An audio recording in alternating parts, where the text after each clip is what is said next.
Hello everybody, Roy again here with another pro tip for you. So today we're going to talk about the importance of cleanliness of your hammer faces or the work surface that you're working on.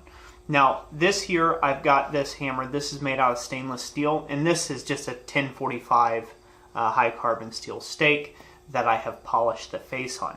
I use this a lot for my copper work, when I do copper work to add texture or to take and smooth out certain areas that maybe got roughed up a little bit during the main forging process. But today I want to take and show a little bit with this piece of scrap copper here. It's really thin gauge copper. The differences of what's happening to your material, whether you're working with steel, silver, copper, gold, what have you, what a difference the surface of your anvil face or your hammer face makes on a piece of material. So we're going to start this on this end. We're going to take this much here and I'm going to just hammer it up.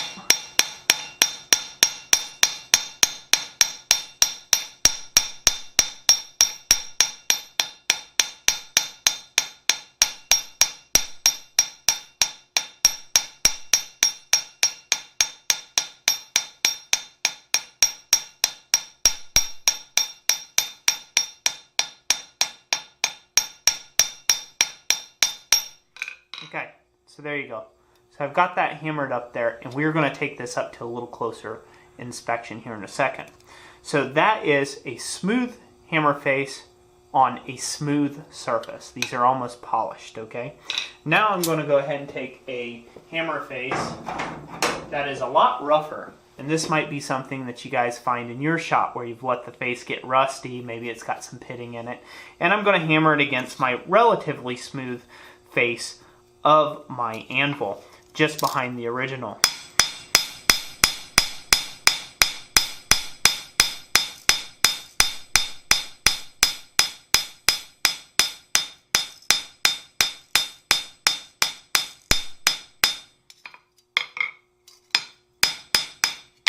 Okay, so I'm going to go over to the workbench now, and we're going to have just a little bit deeper of a subject on this. Okay everybody, so here we are. Let's have a little deeper discussion on this.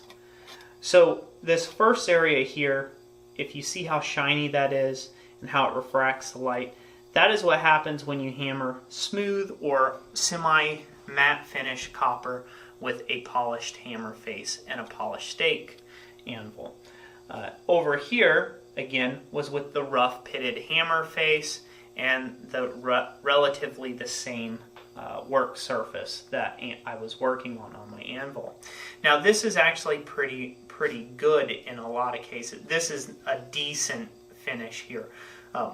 When you're doing steel and stuff, it doesn't show up as much in the final result because you may be doing some grinding and some stuff later on. So the rough forging can be exactly that. A lot of this little light texture here gets lost in the forging scale itself.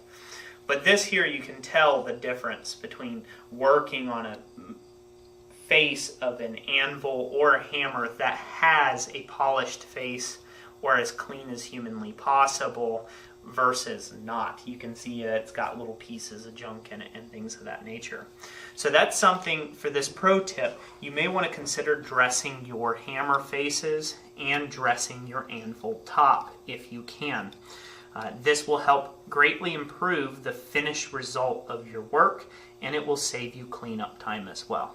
Let me know what you thought about this in the comment section down below. That's going to be it for this pro tip. Hope you enjoyed it. If you did and you like to have more blacksmithing resources, I suggest you check out my website at blacksmithpdfs.com. And we will catch you on the next one. Thanks for watching. God bless.